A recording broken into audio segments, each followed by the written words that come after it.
Forsberg pulls up for three. Boom! Knocks it down. Curry from the corner at three. Puts it in. For overtime. Makes it. Garrett. Right.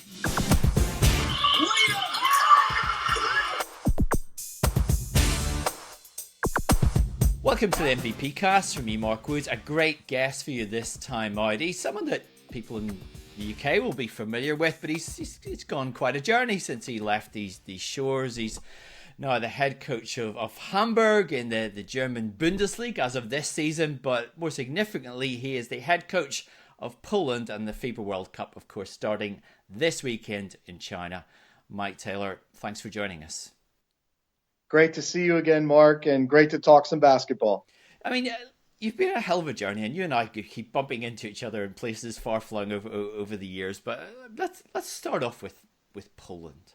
I mean, you've been head coach for the team for 5 years now, and this is the third time Poland have been in a World Cup. But how do you approach a big tournament like this, where obviously, the eyes of the world quite literally are going to be on the team over the next few weeks, and you want to do well? I mean, what's the planning process like that goes on sort of year round to get, before even you reach sort of training camp or the build-up friendlies, what's the process that goes round to make sure then when you hit the ground running, when the tournament actually tips off? Well, with Poland here, we've really established a very strong core, a core of players, a core of the staff that we rely on. We've been through success. We've been through difficult times, struggles, and I think we're a real battle-tested team. I think that we've created a situation with the national team where the players have a comfort. They understand the circumstances, like how we'll prepare, what the preparation looks like. We've adapted it well to the in-season windows, and now we've kind of gone back this summer to the old way, where it's like, training camp, build up tournaments, and then the World Cup. So I think that we've established a real way that we work here in Poland. The players, the core, we've been through a lot. We've tried to develop a lot of the guys. The coaches, they've done a great job. And for me, as a national team coach, I think you build relationships with the players, the coaches, the staff, the people, and you just kind of track it throughout the year. This summer's been great for us. I'm really looking forward to the challenges ahead here with the World Cup. And what we tried to do is keep it as comfortable for the players and as a familiar situation as possible with them when we build up for the big tournament. How do you, when you look at sort of the roster building and getting things right, I mean, how much does the fact when you add into that you consistently play in big tournaments, how much does that help? I mean, we look at Great Britain not being battle tested as much in the big tournaments, and that affects things maybe in qualifiers. I mean, how much does it help that you've got guys who have dealt with big time environments on the international stage? Mark, I feel like our guys and our national team made a big jump when we had several players, a lot of players playing internationally, whether it's Euro Cup, Euro League, Basketball Champions League. The more Polish players that played in these international competitions, I felt like the week in, week out, game in, game out international games really was a great foundation to help them make a jump with this national team. So I think the more you play on the big stage, the more you get comfortable with it, the more confidence you have, and the more you play your game. So for me, I think that the more you're on these big tournaments, whether it's a Eurobasket or a World Cup, or, we have not been to the Olympics, but when you're on those big stages, the more you do it, I think the better you get at it. And for us, we've seen over the last few years, when Polish teams and Polish players have played in these international leagues, it's really been a big boost. We've seen it be a stepping stone for our improvement with the national team.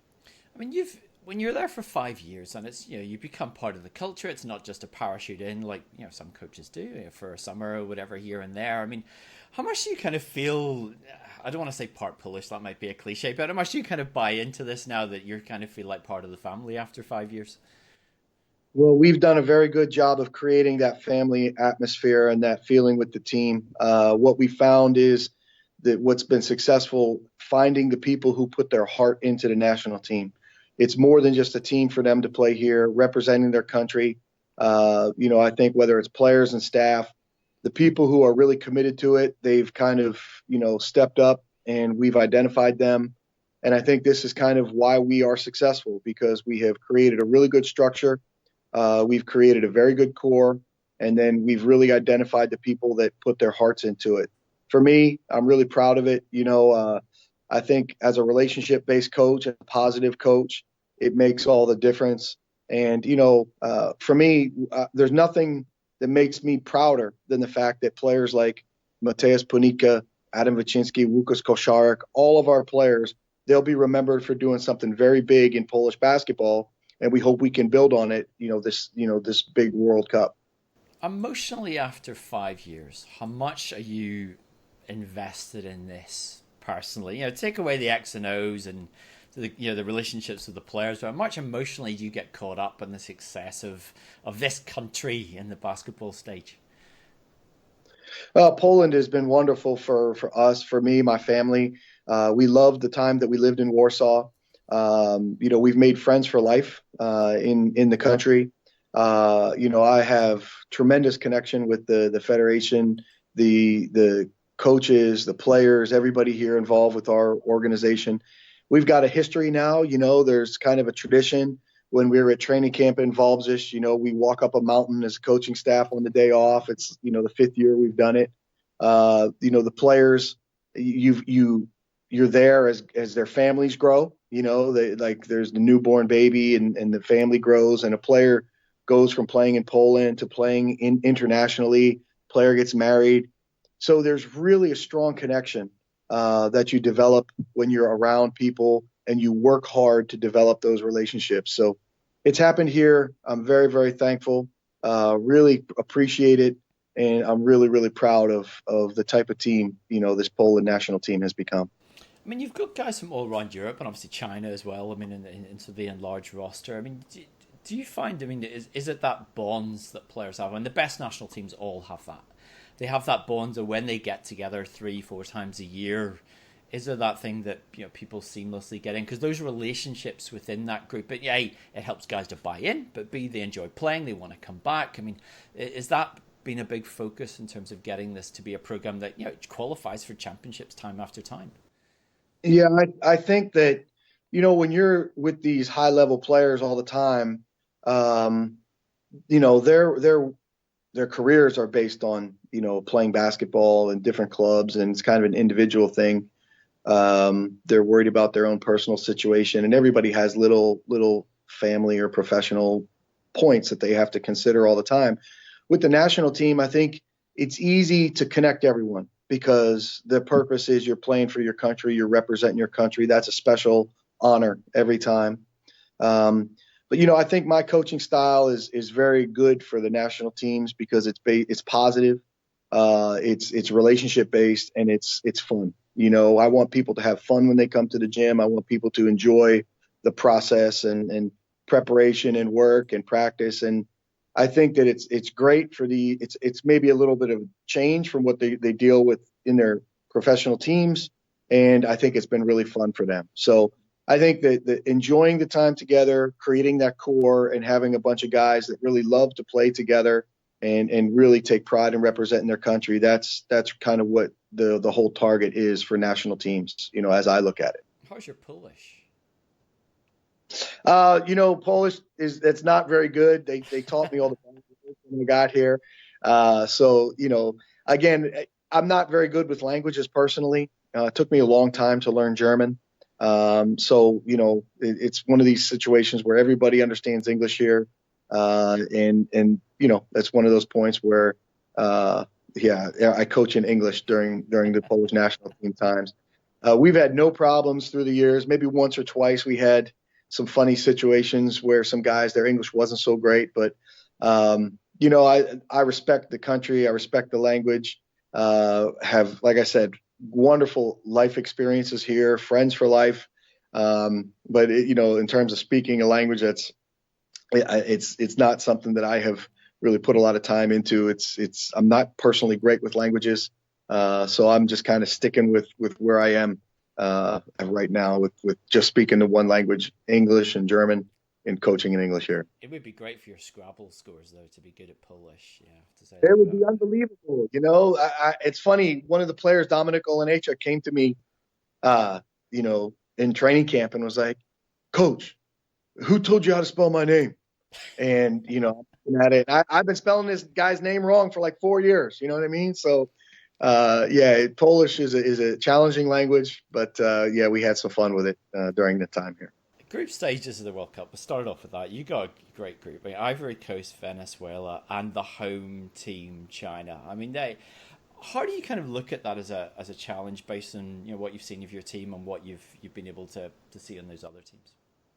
Well, first thing is the wonderful thing about the World Cup is you play teams from all over the world, all different styles of basketball. So, when you love basketball and you love the game, that's really exciting. It's interesting to see the differences in the way the game is coached and played and, the differences in the national teams. I think it's fantastic, so having a team, Venezuela from South America, Ivory Coast from Africa and China, the hosts from Asia, fantastic, I think for us, it's our first time. It's the second time in Polish history. It's the first time in 52 years. The last appearance was 1967.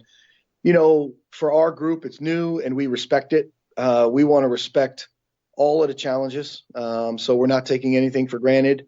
We want to, be at our best and perform at our best and really prepare well for each opponent. But I think in terms of the group, it's a very competitive draw for us. If you're returning to a tournament like this on this stage after 52 years, this is the type of group that you feel, hey, we can compete. There's no dominant country like a Spain or a USA and the other thing that we take pride in, Mark, is, 5 of the top 8 teams in this World Cup are from Europe. So we've been battling with these teams for the last 5 years, different tournaments, different friendly games. And again, I feel like our core is battle tested. We've been through everything. So hopefully we can really perform well, coming up here in the World Cup. Because China, I guess, because of the home importance of a home World Cup, I mean, they took a team to the NBA Summer League. I mean, I wonder if that, in a sense, obviously it's going to make them better, but does it help you as a coach that you've been able to watch those guys in a lot of game action? Well, I think they evaluated their team and they're on their own plan. What's interesting about China, over the last 2 years qualifications, they've played nearly 40 players.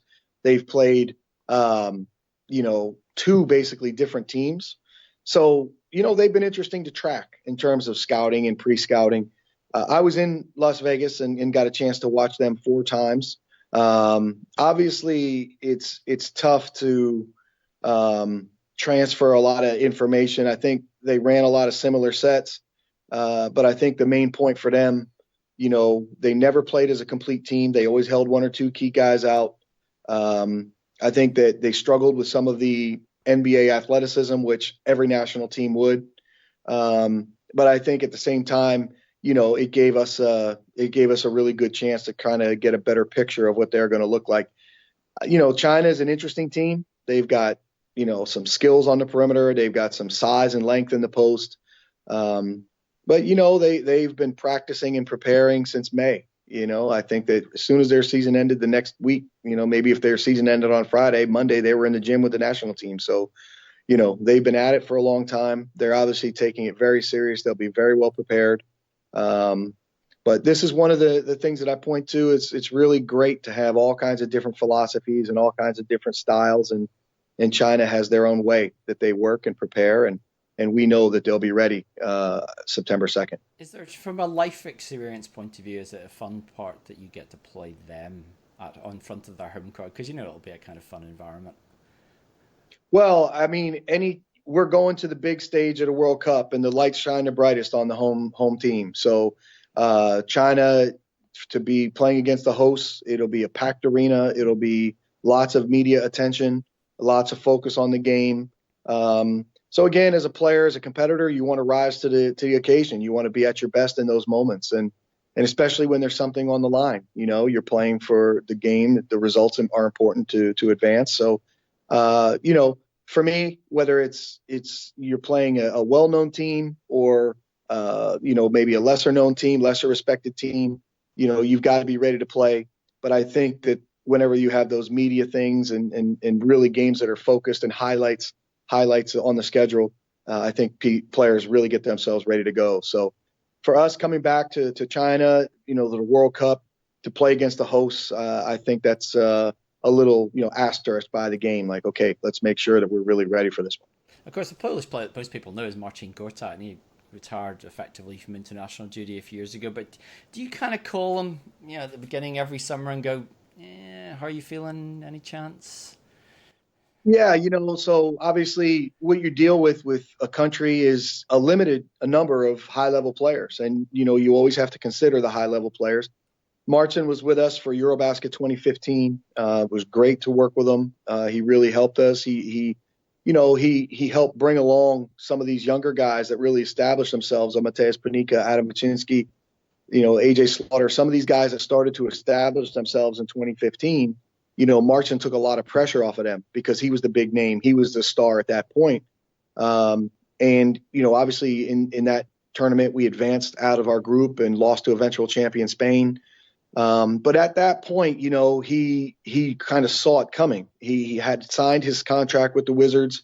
The thing about Marcin, he played 82 games a year. Then when they would make the playoffs, he was every single game battling, ready, prepared. And it really took a toll with wear and tear on his body. So these last few years, I think it's been difficult. And after Eurobasket 2015, we sat down and he said, basically, I think this is it for me with the national team. The wear and tear has been tough. I'm really broken down. I'm beat down. And then he kind of really focused on his NBA career, went from the Wizards, to the Clippers and kind of we'll see where things are. But, a guy like that, the Polish machine, he took really great pride in where he stood physically and how he was ready. And I just think it's really hard for him to put that time in and put that effort in to get to the level where he needs to be to feel at that level to compete and play well. So, you put those feelers out, you talk, you send him some messages. There's been times where I've met him for a dinner and things like this over the last few years. Other coaches, other players on staff will see him and talk. But I think from that standpoint, that chapter's closed. And he had a great run, with the Polish national team and, obviously a great basketball career. We'll see if it continues. But in terms of our team, again, you talk about we are successful because we've identified the people that really want to be here and that put their heart into it. Not that Marcin does not put his heart into it, but, he's been focused on, his NBA career, taking care of his body and things like this, that he just knew it was time. And I think there's always the hope that maybe there's a chance he's going to play this year. But I think quickly we have to find what's realistic and make the most of our situation. But if you make the Olympics, he'll be there. He'll come back. You never say never. You never close the door. You always try to maintain a positive relationship with people. Even if there's a disagreement or a conflict, you always try to start fresh and have a short memory and try to keep things open. Because again, you're dealing with a limited player pool. You're obviously trying to always uncover new talents. You're trying to, develop new players, get to that next generation. But if our Olympic dream would ever come true, I'm sure there would be a lot of interest in players playing. Let's circle back to the start. You're growing up in Pennsylvania. Where does this seed of interest in basketball and then later in coaching come from? Well, my dad was a coach, so I grew up in a coach's family. My dad coached. He settled at the Division II level at Clarion University, Clarion State College in Pennsylvania. He was also at Lock Haven in Pennsylvania, but he worked with Bob Knight at Army at West Point. He worked as an assistant with the New York Knicks with Willis Reed. Willis Reed went to Creighton. He followed him to Creighton for a year. So I grew up in a basketball house, son of a coach, was the ball boy for my dad's teams, sat on the end of the bench, ate popcorn with the guys, rebounded for the players at halftime, go to practices. My dad would take me on scouting trips with him. ride the bus to some games every once in a while. So there's just really generally a, love for basketball, love for the game, love for sports in general. We played a lot of baseball, played a lot of football growing up. So sports were important in our house. And I just kind of always grew up like I want to be a coach like my dad. I never thought it would be overseas. I always felt like I want to be a college coach like my dad. But things happen, and what I love about coaching overseas, Mark, is the life experience that comes along with coaching. You're doing something you love to do, coach basketball, and you're in different cultures, in different places, in different cities. So you have these wonderful life experiences that come along with it, and the fact that you get to do something you love, coach basketball, is really something special. So it kind of starts as a guy, hey, I want to be like my dad. And my dad being a great role model as a coach and spending time with him. For some people, father and son means different things. It might mean a fishing trip, might mean a camping trip or a hiking trip. For us, it was, hey, let's go to the gym. Let's work on our basketball practice. And so he spent a lot of time with me talking basketball, talking coaching, X's and O's, managing people, managing players. So it's something that always has been interesting to me. And I feel like, my dad's my greatest resource in coaching. He's really helped me. So I'm very thankful for all those experiences. And it's nice to, kind of Skype with him and talk about how our team's playing today and get his input and feedback and thoughts. It was funny. We just, moved up in Hamburg. We moved up and won the Pro A championship, move up into the Bundesliga, and everybody's happy we won the championship. I Skype my dad trying to talk about, hey, we won and everything's good. And he's like, oh, yeah, Mike, but we got to talk about your team defensive stance and trying to break it all down. So, it was great. It was really funny. And, I think a father-son coaching tandem, can understand. Did that mean a fair bit of traveling around when you were a kid, when he goes from one job to the next? Yeah, so I was born in Williamsport, Pennsylvania, when my dad was at Lock Haven. When I was 5 or 6, we moved to Long Island. He was with the Knicks. 3 years later, we went out to Omaha, Nebraska for a year. Then we came back to Clarion. And I kind of call Western Pennsylvania home. We settled at Clarion. I graduated from high school at Clarion. He coached at Clarion. It was Clarion State College. Now it's Clarion University. So, the moving around never bothered me.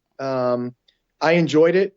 You made new friends, you saw new places, you saw different things. And maybe in some small way that helped prepare me for kind of this lifestyle of, kind of going to different countries and coaching in different leagues and being in different cultures, So, but I think that's the point about coaching. Many times you don't get a chance to choose where you are. You kind of go where the jobs are, and you have to be able to adapt. So I think my dad, again, was a good role model for this, and it's helped me as I've come over here to Europe. What's the memories as a very young child? Is there any memories that stick out of being inside the rope with the Knicks? Oh, I was young at that point. I remember going to training camp at Rutgers and, young guy running around out there, and here's Spencer Haywood and, Bob McAdoo and some of these big Knicks guys. I remember more as I got a little bit older, at Creighton, being out there.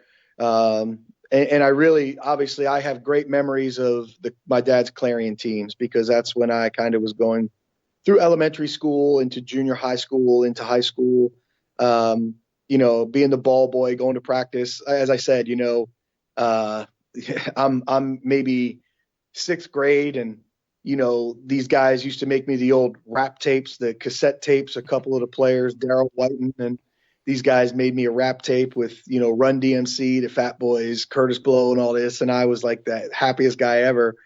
Lots of great memories just being around the team. And I think that's what I love today about coaching is the relationship part of it, being around the team, being with the players, being with the coaches, and that aspect of it. So that's a lot of fun. And, I'm thankful that I have those memories to look back on, being around my dad's teams. Essex Leopards, 2002. I mean, you'd had 1 year of pro coaching before that in Germany, but you commenced your second gig. You pitch up in this country. What's the impression of the league at that point in time? Mark, my first job overseas was Chemnitz, Germany, East Germany. At the time, not speaking German, culture shock was really hit me hard the first 4 months. We had won, 11 straight games, won our league championship. So Chemnitz moved up. We had an Aufstieg, moved from the third league to the second league. And I had a lot of fun, great experience in Chemnitz. But believe it or not, I thought I want to coach in England because they speak English and it'll be like I'm coaching in America. Well, when I got there, it was one of these, I couldn't believe it because the sporting culture in England, in the UK, basketball at that time, and hopefully it's grown, but it was not like a priority sport like it is back home. So that was the first, kind of eye opener for me. I loved the league. I love the league because, you fast forward now, you have Nick Nurse and what he's done with the Raptors and his coaching career. You have Chris Finch in the NBA, many years. There were good coaches in the league. There were good players in the league. I loved it because it wasn't just, hey, you play Saturday and then next Saturday. There were games all over every day. And in Brentford, where we were, I could run a practice and drive to Brighton to watch the Bears play. I could run a practice and drive to Thames Valley and see the Tigers. I would run a practice and drive to Birmingham and watch the Bullets. Run a practice and the next day maybe Milton Keynes was playing. I'd go see the Lions. So as a young coach, you're running your practice, you're organizing your situation. And then I was out all the time scouting, just scouting these games, seeing these games. I had a friend come visit and he's like, what are you doing? You're in the UK. Go down and look at Big Ben. Go down and look at some of these other wonderful things that London has to offer. So after Christmas, I kind of looked at things more from a different perspective. I slowed it down and kind of had a little bit better balance, life balance than before. But I enjoyed the experience. Our team struggled. Ed and Annie T. Simons, the owner at the time, they were unsure whether they were going to bring it back. And I actually got the job because I was friends with Robbie Pierce, and Robbie put in a good word with Ed and Annie T. Hey, here's a good American coach. Did well in Germany. He's interested in coaching in a top level league. So that was a no-brainer for me to get from third division Germany to come to a top league. We struggled through the year, but I learned a lot. I had great experiences. You can coach, you can make some mistakes, you can learn some things, you can handle situations and really grow from the experience. We competed, and I still remember going to Ponds Forge to play the last game against Chris Finch's Sharks. And Chris did a fantastic job with the Sharks teams for years. Nick, obviously, a great job with the Bears teams. We were hanging on to a playoff spot. We were fighting for that last playoff spot, and we lost in Sheffield, and the season was done. And then the word came that, the owners were going to kind of put the team away for a year. So they kind of folded the team for a year or two. I'm not sure. But then the fans, led by Dave, I forget Dave's last name, but Dave Ryan. Yes, Dave Ryan. Thank you. Dave Ryan and some of the fans, brought the team back. And it's been great to see the Leopards fans and the Leopards team continue in the EBL. And you never know what happens in the future. But the life experience, the basketball experience with Leopards was very positive. I learned a lot. I grew a lot. And I'm very thankful, for that time in London. I mean, you mentioned Nick there. So, after that, you go to Ulm for 8 years, but then you end up NBA, as it's now the G League. You're a Nurse's assistant at the Rio Grande Vipers. And, that's a while back now. But when you sit there, and now 7 years later, you're like, that's the guy that's just coached the team to the NBA title. How did you see that playoff run this year when you see this guy that you knew and you worked with at the very top of the stream? It's a dream story. Really, amazing story. And I think Nick, stands for, it's encouraging, it's motivating, his journey and the way he kind of came up, as a player coach, coaching small college, player coach in England, and then establishing himself in England and doing really well. And then the creativity to come back and land in Iowa and reestablish himself there, to pay his dues through the minor leagues and everything, and get his opportunity with the Raptors and really make it count. And then, everything comes together. Everything falls in line, and he gets a chance to show everybody what he can do as a coach. So for me, it's a great story. It's motivating for coaches everywhere, talking about the guys who are paying their dues and grinding it. When they do have that opportunity, when they do have that chance, anything can happen. So I think the dream scenario came true with Nick. He's earned it. I learned a lot from him. He really helped me during the time when I was with RGV. I was with him for 1 year as an assistant, and then was hired by the Celtics to coach in Maine. He helped me have a great understanding of the D League at the time. So obviously, the guy can really coach. He's done it overseas. He's done it in the D League, and then he worked his way up with the Raptors, and everything clicked. So fantastic story, motivating for coaches everywhere, and just great to see Nick. After the years putting it in and really working hard, have that moment of just fantastic success. And now he's playing guitar on stage with everybody. I mean, I'm surprised it's not the piano, when you're around Nick, you play the piano all the time. That's true. He's a very musically inclined guy, right? So, but that's cool. He's obviously picked up some more skills. It's not just the piano and coaching. Now he's added the guitar.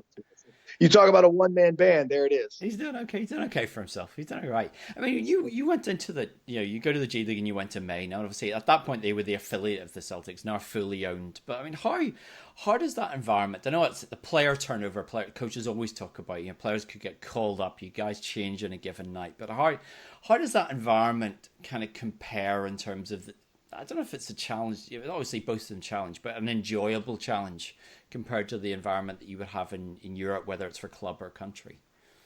Well, the first thing is you're working for the team. So the Celtics will have certain things that they want to get done, and you have to get those things done. So whether it's installing the Celtics defense or the Celtics offense or developing a player in a certain way, they've got these things that you have to do, and they're fun. They're fun to do, but you have to be ready to be flexible and cooperate and work and knock these points out. The second thing is, when you're overseas, you kind of have control over your team and there's not too much turnover. And I think where the D League and the G League now gets difficult is you do a great job with your team for training camp to start the year. And what I always found was, let's say you have 10 players on the roster. There's a change. You have 9 guys that were in training camp. There's another change. You have 8. There's another change and another change. When it gets down to 5 and 5, meaning 5 players that have been through your training camp and really worked to ingrain that system, and then 5 new players, whether they're assigned, whether they're picked up, or whether there's an injury, whatever, injury replacement, whatever the situation. The new players, as soon as you get 5 and 5 or have more new players, 6 and 4, as soon as you tip that balance, there's slippage in your system, in your execution, in your play. The challenge for the D League coaches, the G League coaches, is how do you continually keep your team at a high level in terms of your execution and system? A lot of coaches try to keep things simple. A lot of coaches try to keep things consistent. There's certain actions, and everybody watches and say, all these teams play the same. That's why, so the main point for me is the flexibility, the creativity, because of your ever changing roster. What's the trick to success? The trick to success is having a consistently high level roster from start to finish, and I think my first year in Maine, we did a fantastic job with that. When we had Shelvin Mack, he was great. He got called up. He earned a spot with I think it was the Hawks at the time. Then, Curtis Geralds comes in, so this is the trick, to have player personnel people that when you lose a good player, there's another good guy stepping in. The creativity as a coach, the flexibility as a coach, number one, coaching a different roster all the time. Keeping your system tight, number 2, that's great. And then I think what I really enjoyed was coaching, in Doc Rivers' system the first year. It's not my stuff. I'm growing and learning as a coach because I'm coaching the way the Celtics want things done. Brad Stevens stuff the second year. So I think this brings a coach to a new level, more, flexible, more creative, ability to adapt, and then the ability to coach in detail in other people's systems. It adds flexibility to a coach. So these to me were the values of the D League, the values of the G League. And I just think you have to understand when you're here, you have really more control. You can kind of do your own thing, and the team's set, the structure's there, and you can really get, let's say, a better depth of system. The team can run more, they can handle more, they can respond more.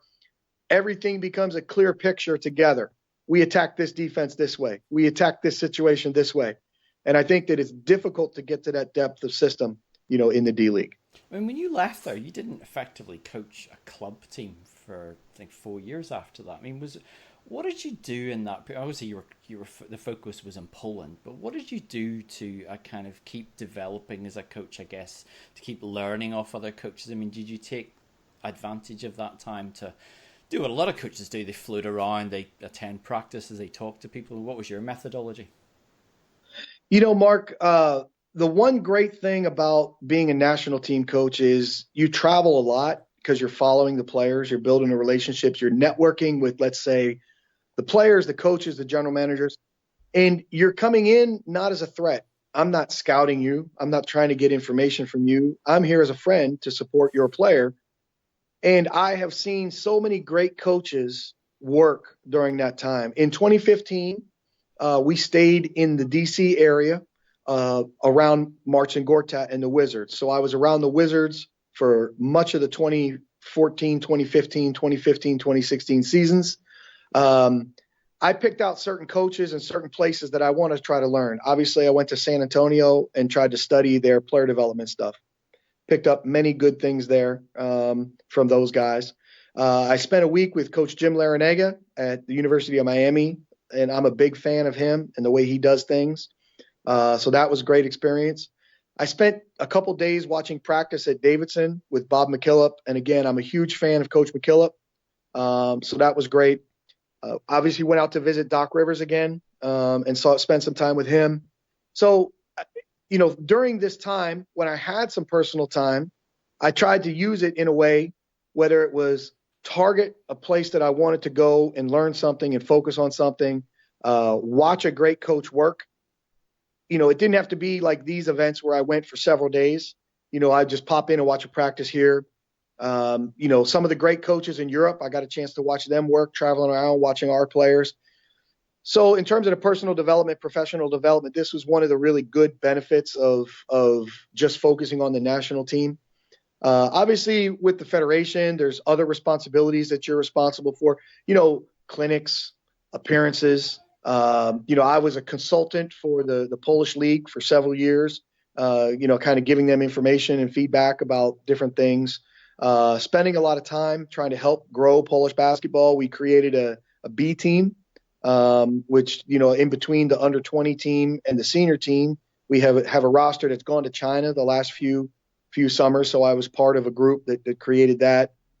So there's lots of different projects that you're involved with. But, at the end of the day, we all have to look at ourselves. What do we really love to do with our time? For me, I love to be in the gym. I love to be coaching practice, working guys out, building up the game plan, building up the team, going through the day-to-day operations of a team. And this is kind of like my main point. As a national team head coach, there's many duties and many responsibilities, and a lot of them are not involved with coaching. So my point to come back with Hamburg and get back into coaching was to live with the team day to day. And I enjoyed my time just completely focused on coaching the national team. But for me, I love coaching. And now I'm in the fortunate situation to be able to coach two great teams that I love at the same time, with the main focus being on Poland at this moment with the World Cup. I mean, we saw the videos at the end of last season. I mean, you take Hamburg Towers from Pro A, they win the title, you get promotion up to the big show in the BBL. Yeah, obviously that like a fun year. I mean, obviously it's always more fun when you're winning, but how good was it? I guess what was the experience of a year like that, where you've got 4 years of knowledge and all those little bits that you've picked up, that you can then, it's my team again, I get to play with this, and suddenly everything comes back into the puzzle being put together. Yeah, the first thing is, I picked Hamburg because of the potential and the people.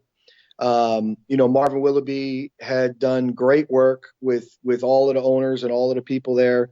They had done great work for the first, 5 years of the team, the organization. It's a very young organization. It's grown exponentially. It's grown so fast. And basically the goal for me to come in there was, hey, let's move it up. Let's get it to the Bundesliga and kind of push it to the next level in terms of growth. They have done such a fantastic job connecting with the city, connecting with Wilhelmsburg, the area of Hamburg, and whether it's programs to help kids, programs to help people, all of these organizational things, they did such a great job in terms of establishing the organization, in the city. And, the point then became, hey, let's get some basketball success. Let's get some results. They finished 13th the year before I got there. I feel like we came in with the mindset, like, let's get it done this year.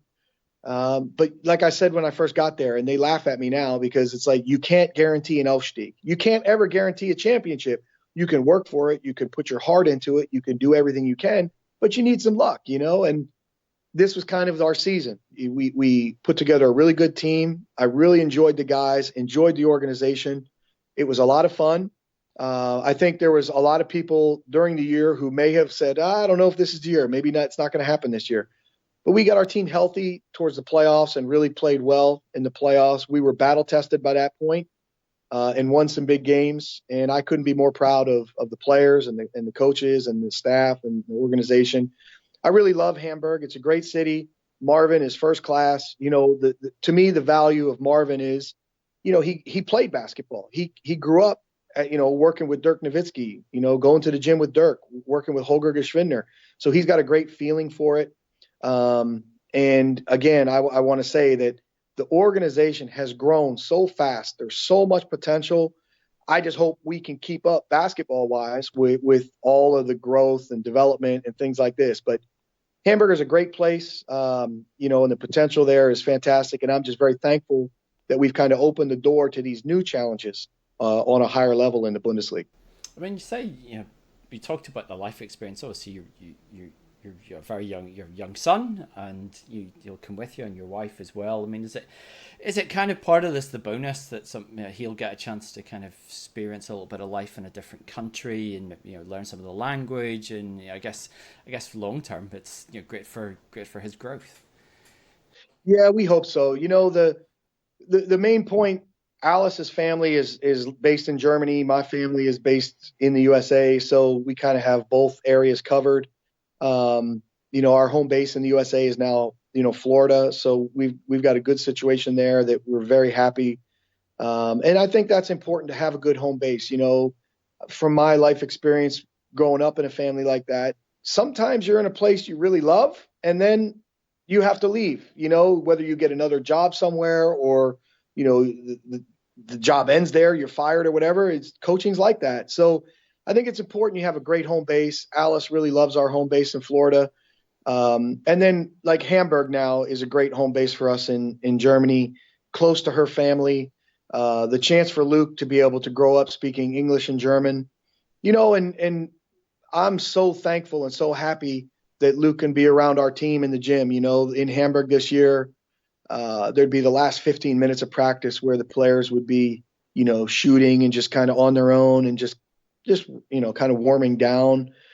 And then the doors would open and here comes Alice and Luke walking in. And then there's Luke. He wants to run on the court. He wants to say hi to the guys. He wants to, the guys at the end of practice will stretch and do different things. And Luke's going over there to stretch with some of the guys. And, we got a little hoop in the corner. He's shooting on a little hoop. So, just the fact that you have a chance to share these moments that I value and treasure so much from my childhood, that you can kind of pass those on, to your son. There's no better feeling, and there's no better feeling when the players on your team are so good to your son. And the Hamburg Towers guys this year were so great to Luke. When Luke's been around the Polish guys, they've been great to him. And I think this is where that love for the game and love for things start when you have fun. And it sets him up nicely for the start of his coaching career in about 2039, something like that. We'll see. We'll see what he decides to do. No pressure. Even in basketball, he's going to be around it, but I want him to make his own decisions. Last few things before I let you go. Let's circle back to the World Cup. I mean, the US, we don't know, as we talk now, we don't know the full final roster, but obviously it's not the dream team roster. How do you sort of sense that, as one of the teams that down the track might want to knock them off? I mean, do you see that there's maybe a vulnerability there about that American true that comes with not having your best or even your second best there? I think there's a difference between throwing together the elite NBA players for a tournament, a high level tournament, because that talent is amazing. And then now, again, there's still tremendous players on the team, but I think you talk about depth of system. Now, I can speak for Poland. We've been together 5 years. We've been like the things that we're able to do as a team are really, really good. The depth of our system is really quality. We've got many options. We've got lots of experience together. Players can read the game and really attack together. So fans will watch it and say, great team basketball, great team play, but it develops over time. I think the hard part for Team USA, even though that it's changed, they've done a great job with it compared to what it used to be. There's more of a culture. There's more of system. But now you've got several guys coming over here who, maybe don't have a great understanding of the European game or the international game. And the main point is, in the NBA, there's many possessions in a game. And I think there's more value for every possession in the European game. Maybe you have 100 plus possessions in an NBA game, 48 minutes. Maybe you have 60, 65, 70 possessions in a FIBA game. So the ability to play both ends of the floor, the ability to value every possession, this is where it all starts for these players. And then I think the depth of the system that the Team USA can get to. It's one thing if you rely on talent, when you have elite talent, that's great. But to get to that depth of system, this is where national teams, I think, have a big advantage. The time spent playing together, the time, the experiences, good things, bad things, everything that teams have learned from, this is where the challenge comes in for the USA. As of my knowledge, I think PJ Tucker, for right now, may be the only guy that has an extensive European experience on that roster. And in my opinion, I think they need more guys like that. They need more guys that have kind of come up in that way. Maybe if you have 12 players, 8 of them are your talent, and you got 4 guys that really get it, that really understand the overseas stuff, But that's their thing. And also, I guess, although they're all NBA players and all very good NBA players, the intimidation factor isn't really there with that group that you would have with the Olympic roster, for example.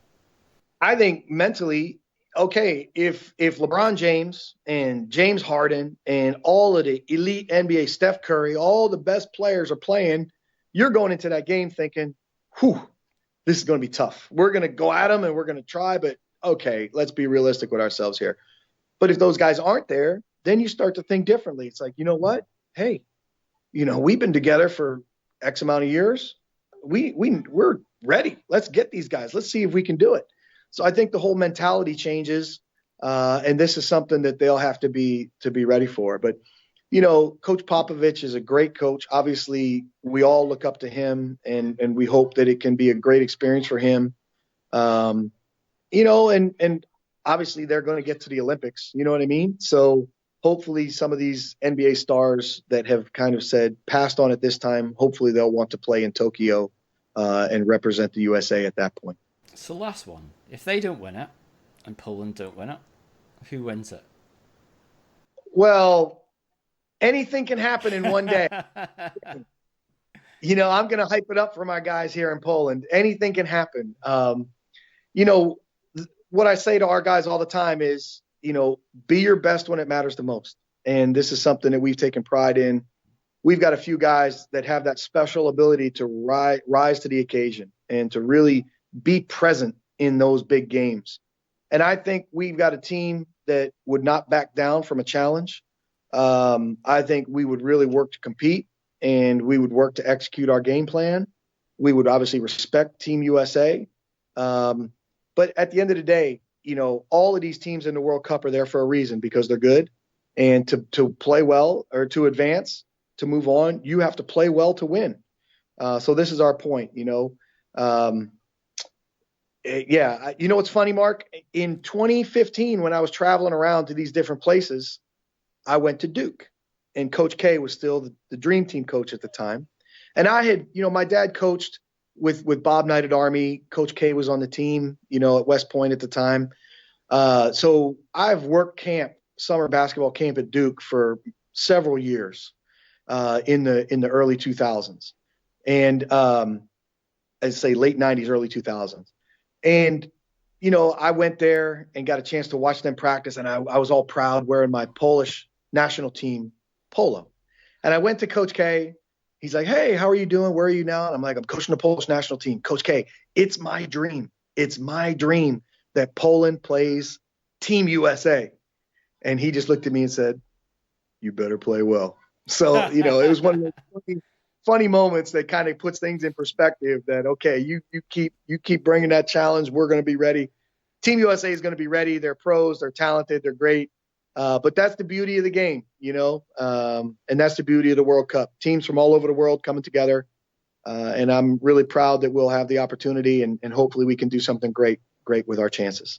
Well, we wish you all the very best for the FIBA World Cup, and obviously for your career in Germany this season. It's always great following your career and bumping into you on the road, but nothing but best wishes for the tournament. Thanks for joining us on the MVP cast, and go out and make Poland proud, and Coach K maybe as well. I appreciate it, Mark. Great to talk with you. That's it for this edition of the MVP Cast. Get all the past editions via your preferred podcast provider or at mvp247.com. Or make sure you follow us on Facebook and Twitter. You can hit me up at Mark Britball as ever. A new edition coming very soon. But for now, from me, Mark Woods, it's goodbye.